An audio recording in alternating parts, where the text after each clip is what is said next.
안녕하세요. 네이버 카페 재테크로 경매하는 사람들을 운영하고 있는 매니저 등대지기라고 합니다.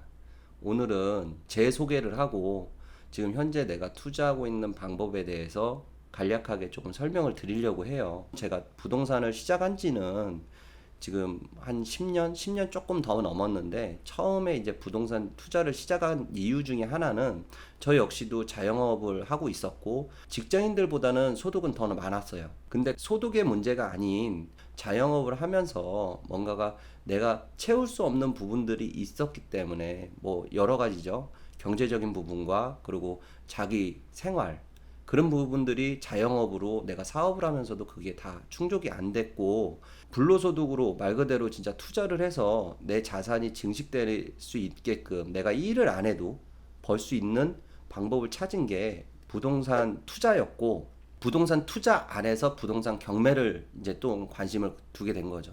물론 저 역시도 주식을 해봤지만 문제는 제 입장에서는 늘 리스크가 동반이 되고 리스크가 적지 않다라고 판단이 했고, 리스크 없이 꾸준하게 내 자산을 늘릴 수 있는 부분에 대해서는 부동산 경매가 그래도 안정성이 있다라고 판단을 했기 때문에 지금까지 어떻게 보면은 부동산 경매에 집중을 하고 부동산 투자만 했던 거죠. 지금은 NPL 회사, 부실채권을 다루고 있는 회사를 운영 중에 있고요. 지금 운영되는 회사의 연 매출은 200억 정도가 돼요. 이제 물론 당연히 저는 개인 투자자이면서도 부동산 전문 투자 회사를 운영하고 있는 거죠. 처음에 배웠던 건 경매로 배웠지만 경매를 배우고 나니까 경매가 왜, 그 부동산이 왜 법원을 통해서 매각이 되는지 그 시점을 알아다 보니까 이제 NPL에 관심을 갖게 되었고, NPL 회사를 갖고 운영을 하면서 실질적으로 내가 경매도 넣고 법원을 통해서 매각 절차를 밟아가고, 그 나중에는 내가 낙찰까지도 받고 그 부동산을 처분, 보유, 이렇게 프로세스를 짜고 있고, 하나의 부동산을 취득을 하고 하나의 부동산을 매각을 했을 때 수익금은 적게는 몇 천이고 많게는 몇 억이다. 그래서 매년마다 저는 연 매출 200억을 유지하고 있어요. 지금의 투자는 경매 투자와 NPL 회사를 구분 짓는 게 아니라 지금 제가 투자하는 방식은 NPL과 부동산 경매를 믹스한 투자 방식을 고수를 해요. 뭔가가 부동산 경매, NPL 회사 구분을 짓면은 수익이 극대화가 되지가 않더라고요. 부동산 경매와 NPL을 믹스를 해서 투자하는 방식으로 고수하다 보니까 안정성과 수익성을 두 가지 다 모두를 가져갈 수 있다라는 거죠.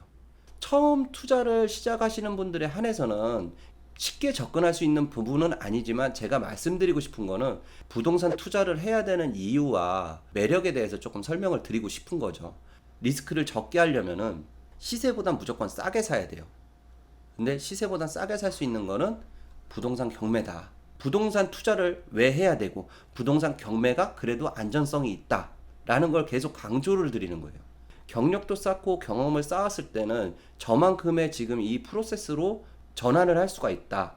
여러분들도 얼마든지 시간을 투자하고 노력을 투자해서 이 정도까지 올라갈 수 있다라는 거죠. 지금부터 제가 한 부동산에 투자하는 과정에 대해서 좀 설명을 드려볼게요. 시작 단계는 채무자가 대출을 받고 이자 상환이 안 되면은 그게 결과론적으로 부실채권이 되고, 부실채권은 NPL 회사로 매입을 해요. 매입한 그 채권을 갖고 법원을 통해서 매각 절차를 밟아가는데, 우선 부실채권, 이제 채권이라는 거는 이제 흔히 얘기하는 근저당권을 제가 매입을 해서 그 부동산의 근저당권자이면서 그 권리를 갖고 있는 거죠. 그 해당 부동산을 제가 매각 절차를 밟아가는 거고, 매각 절차를 밟아간다라는 것은 그 권리를 행사를 한다고 보시면 돼요. 일반적으로 한 10개월에서 1년 정도가 소비가 돼요.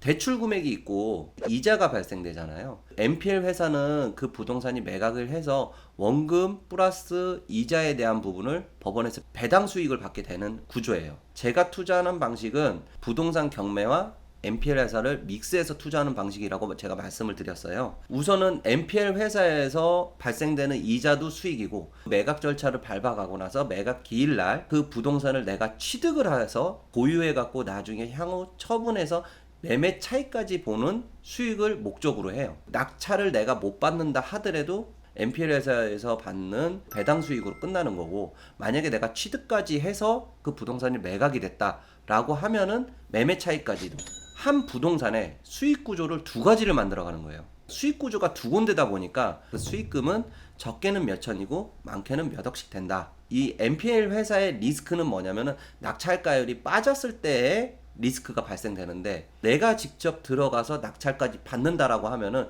리스크를 그만큼 줄일 수 있다라는 거죠. 제가 투자하는 방식은 부동산 경매, NPL 이거에 국한되지 않고 NPL 수익과 경매 수익을 두 가지 다 수익을 볼 수 있다. 그렇기 때문에 리스크가 더 적다. 지금까지도 저는 그렇게 투자를 하고 있고, 저희 재경사 안에서 투자하시는 분들도 이 투자 방식을 고수를 하고 있어요. 다행히 저희 카페가 규모는 작지만 지금까지 단 한 번의 실수도 없었고 단 한 번의 손실도 없었다. 그걸 좀 강조드리고 싶은 내용이에요.